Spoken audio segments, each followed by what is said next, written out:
Agora chegou a hora da gente conversar com ela, Marcela Castor, professora de hebraico bíblico, história e literatura bíblica. E hoje a gente vai conversar sobre Gênesis. Bem-vinda, querida, Manhã da Piedade, alegria mais uma vez. Bom dia, maninha. Muito bom estar aqui sempre. Bom dia para todo mundo que está nos assistindo. Tudo bem? Marcela, tudo bom, graças a Deus, e com você? Tudo bem. Tudo lindo, né? Começar a semana falando de Gênesis. Ah, lindo mesmo começar a semana falando de... É tudo lindo. Vamos falar de Gênesis, né? Relato da criação. Esse relato da criação, ele é um escrito de uma forma que educa? É escrito de uma forma que educa, maninha. E pensa assim, naquele mundo que era muito politeísta, que existiam muitos povos e muitos deuses, a forma que eles contavam a criação do mundo era uma forma muito violenta até. Então, para educar que foi Deus que criou os céus e a terra e como tudo aconteceu, tem essa poesia que eu chamo, essa poesia da criação do mundo, que conta de um jeito muito bonito que um único Deus criou tudo através da sua palavra, uma coisa de cada vez. Que lindo. Ai, é tão lindo, né? É lindo demais. Ô, Marcelo, o que que significa? Em Gênesis fala que o Espírito pairava sobre as águas. O que significa isso? Esse Espírito que pairava sobre as águas é o mesmo Espírito que quando o anjo aparece para Maria fala, o Espírito vai descer sobre você e aquele que você vai esperar vem de Deus? Na época que escreveram Gênesis 1, não existia esse conceito do Espírito Santo como a gente tem hoje, como a gente entende o Espírito Santo hoje. E a palavra espírito em hebraico é ruach, que significa espírito e também significa vento. Então, eles, quando falavam de um espírito, eles pensavam também na ideia de vento. Então, é como se a presença divina fosse como um vento sobre as águas. Que lindo. Então, esse pairar, porque quando a gente pensa em pairar, é uma coisa estática, pairando, parada ali em cima. Não é isso. Pairando, não parado.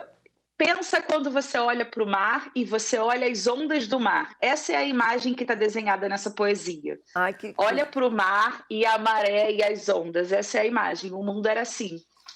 muito lindo isso também. Nossa, eu vou falando, meu coração vai se enchendo, porque eu sou tão apaixonada com a Bíblia, é tão lindo isso tudo. Marcela, por que que no relato da criação não existe a palavra sol e lua? Deus vai falar o luzeiro. A gente chama, em hebraico é luminar maior e luminar menor, né? Para governar o dia e governar a noite. Sol e lua no mundo antigo eram divindades. E dentro das histórias dos deuses, um deus criava outro deus, né? Então, se está ali no relato da criação que Deus criou o sol e a lua, é como se Deus tivesse criado aquelas divindades. Lembra que no Egito o sol era o deus Ra? Uhum. Então, eles se sentiam mais seguros durante o dia porque estavam debaixo do deus Ra, a iluminação. E quando era noite, o deus Ra não estava ali, eles tinham medo de sair na rua à noite. Uhum. Então, o que tem aqui em Gênesis não é nada disso. São luminares, são lâmpadas, né, luminares, que Deus colocou no céu só para marcar o dia e a noite. É. Ai, e aí, para que sirvam, bom, a minha Bíblia está escrito assim, para que sirvam de sinais para marcar as festas, os dias e os anos. A gente já conversou outro dia aqui da questão da tradução, né, Marcela? Nem sempre está Sim. escrito festas. A pergunta que eu faria era, desde sempre as festas já existiam, né? E esse luzeiro maior e menor, para poder marcar festa, dia e ano? Então, na verdade, tá marcando as estações do ano, né. Então, para você contar o tempo no mundo antigo era contado pela lua. Você pode notar que em Gênesis foi tarde e manhã o primeiro dia. Então, até hoje o judaísmo conta o início do dia no pôr do sol e não no nascer do sol. E aí pela lua se conta o tempo, se conta a gestação, se conta a colheita, se conta os meses, se contam as estações do ano. Então, algumas pessoas acabam traduzindo como festa, porque o marco das estações do ano geralmente é época de plantio ou de colheita, então são épocas de festas mesmo, né? A agricultura sempre festejava tanto o plantio quanto a colheita. E o período também que a gente tem no livro de Gênesis, né?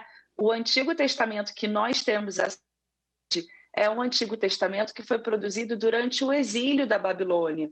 Já Uhum, tinha passado tudo isso, Moisés, rei Davi, tudo uhum, isso, eles já estavam no exílio da Babilônia. E uhum. ali eles sentiram uma necessidade maior de não só deixar mais organizados os textos sagrados, como esse compromisso de educar, esse compromisso da sinagoga foi uma revolução da fé que aconteceu durante o tempo da Babilônia. Então, quando você fala que para o judeu o dia começa no final da tarde, bem como o Shabat, por isso, começa no final da sexta-feira. Por isso começa no final da sexta-feira, porque sempre começa no pôr do sol e não no nascer do sol. Então, durante as festas judaicas, por exemplo, a gente sabe que está na festa certa, que está na data certa pela lua. Então, a festa das cabanas, por exemplo, de Sukkot, é sempre lua cheia. Não tem como fazer uma festa de Sukkot na lua minguante. Que é super romântico também essa data, né, de Sukkot, que é a época que todo mundo fica acampado, que é essa festa que você entende que a sua vida é frágil, que Deus cuida de você, você vai dormir numa cabana com a sua família durante uma semana e tá aquela lua cheia no céu. É bem bonito. Aproveitando, vamos fazer um parênteses para a festa das cabanas, que também é chamada da festa dos tabernáculos. Isso Festa dos tabernáculos, para isso. lembrar que Isso, é a Deus festa dos tabernáculos. tabernaculou no nosso meio. Exatamente, que Deus estava com o povo no deserto para lembrar que não é a estrutura de cimento que nos protege. Que essa estrutura de cimento não quer dizer nada, quem nos protege é Deus. A festa tem essa mensagem também. Muito. Lembrar que não importa a fragilidade, Deus está sempre ali. Ai, pois é.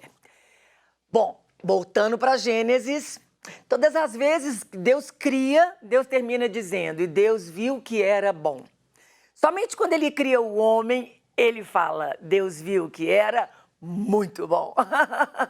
Eu adoro essa passagem que eu Muito falo, bom. gente, a gente é muito bom, né? Mais ou menos. Por que isso? Olha, no mundo antigo, os homens eram escravos dos deuses, né? Não existia esse valor humano, não existia o valor do ser humano, não existia a história de um propósito.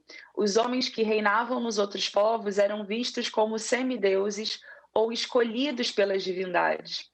Quando o Gênesis conta que Deus criou a humanidade, viu que era muito bom, está dizendo aqui, nesse sentido de educar, que todo mundo importa para Deus.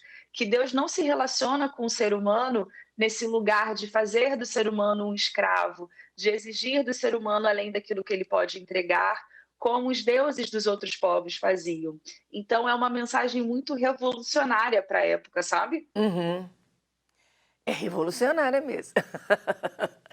E É. Deus então vai criar o homem e diz: façamos o homem a nossa imagem e semelhança.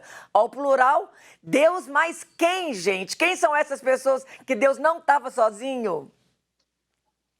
Não dá para saber, não dá para saber mesmo. A gente tem algumas hipóteses, né? Então, quando o cristão olha para esse texto, ele entende que é a Trindade, ele entende a partir da sua crença. Já o judeu que olha para isso de outra maneira, olha para a comunidade celestial, os anjos, os arcanjos, né? Uhum. Toda aquela comunidade celeste que já existia antes do ser humano. Joia demais. E uma última pergunta, Marcela. E essa pergunta é mais polêmica, tá preparada? Deus fala para homem e mulher: sede fecundos, enchei a terra, submetei-a. Eita palavrinha danada da submissão que Deus vai A falar, que gente lá não gosta. Paulo vai falar lá na frente, né? Mulheres sejam submissas aos seus maridos, maridos amem a sua esposa como Cristo amou a igreja, deu sua vida por ela. Te pergunto, qual o princípio da submissão? Então, aqui em Gênesis, é que a gente tem a tradução em português, e quando a gente olha para o português, a nossa língua tem uma peculiaridade, ela é muito forte, o nosso idioma ele é muito forte. Então, imediatamente, quando eu falo submissão, eu já penso em alguém sendo oprimido, imediatamente. É a primeira imagem que a gente tem.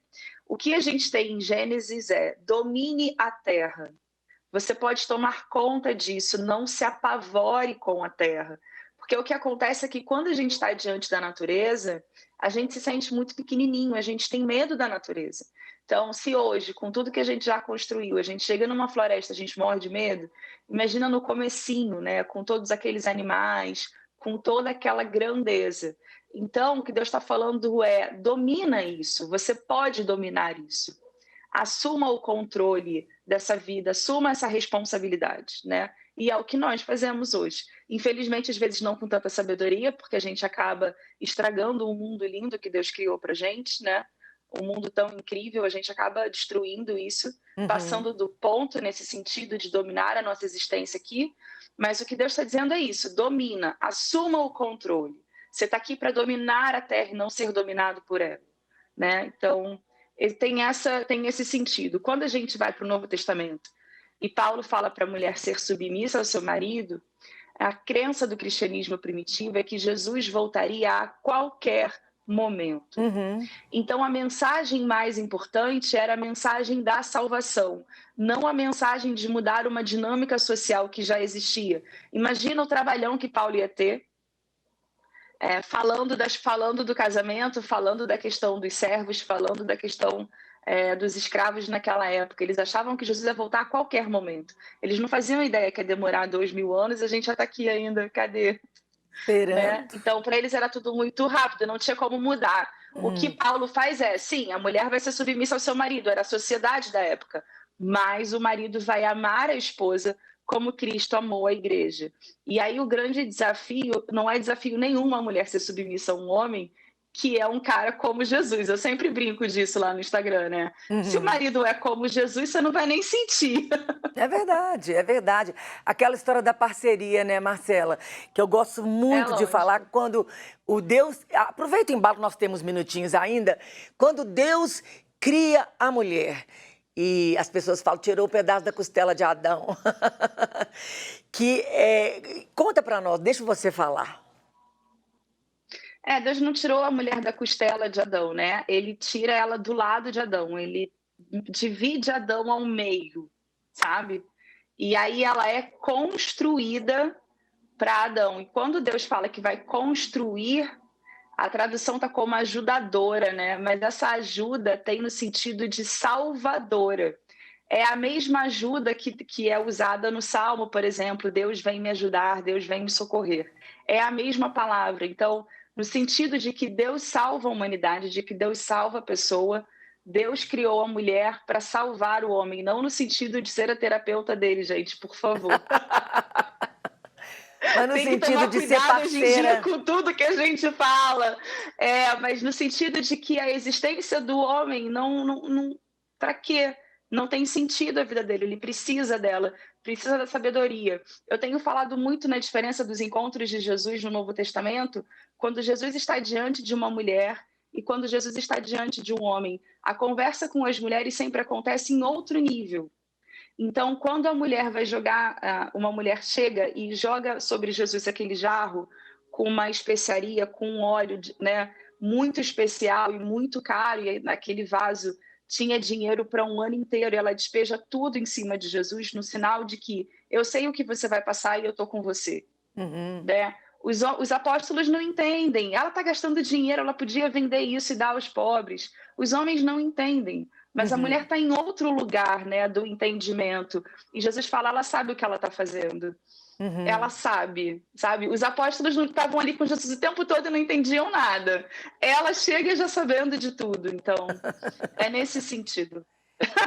É parceria, é muito lindo isso, tudo que tem a ver com a É a parceria. parceria. Caminhar junto, parceiro, tamo junto, né? A visão de mundo, né? A relação com o mundo é muito diferente tanto do homem quanto da mulher. E quando eles se complementam, quem pode com um casal desse, né? Verdade, quem Quando eles pode. se complementam e colocam isso para trazer luz ao mundo, são os casais incríveis, né? Incríveis. Vamos lá, Marcela, vamos falar do Vivencializa, que já está acabando, quando que vai começar outro? Tá acabando. Eu recebi um e-mail da Binei Roma, a Binei Roma está voltando. Queria que você falasse sobre isso, gente. Lembrando, o Instagram da Marcela é @Cela com 2 L's, Castor. Então segue a Marcela lá para você saber todos os cursos que ela dá, tudo que ela faz. E eu queria que você falasse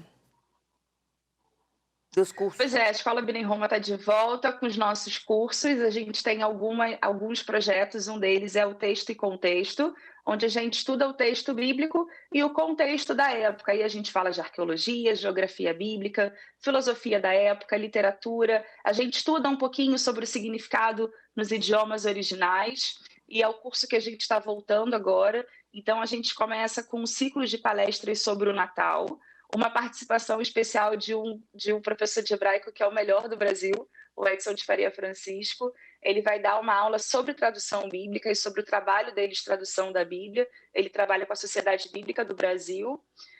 Depois a gente tem Josué para começar 2022, entendendo quem é Josué, por que ele foi escolhido, como que ele conduziu a conquista da Terra Prometida e que ser forte e corajoso não era uma ordem, mas uma lembrança de quem ele sempre foi, para ele não esquecer diante das dificuldades, né? Diante das batalhas que ele ia enfrentar. Então a gente começa agora com esses cursos, é só clicar lá no link que está na bio, lá Lucela Castor tem o link na bio, tem até a promoção de Black Friday. O Vivencializa acaba na outra semana e o próximo Vivencializa, que é lições do Evangelho de Mateus para o dia a dia, só em abril de 2022. Ixi, então agora nós vamos focar, gente, na Binei Roma. Olha que interessante essa palestra, essas palestras, que ciclo de palestras que vão ter, tão importante sobre Natal, sobre tradução, muito importante.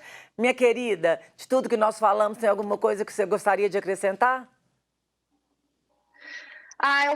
Tem uma coisa que eu sempre falo quando eu falo de Gênesis, que eu vou deixar para todo mundo pensar nisso um pouquinho. Quando os alunos chegam para mim e falam, eu tô com muito problema, minha vida está muito bagunçada, eu falo, olha para Gênesis 1 e cria a solução dos seus problemas como Deus criou o mundo.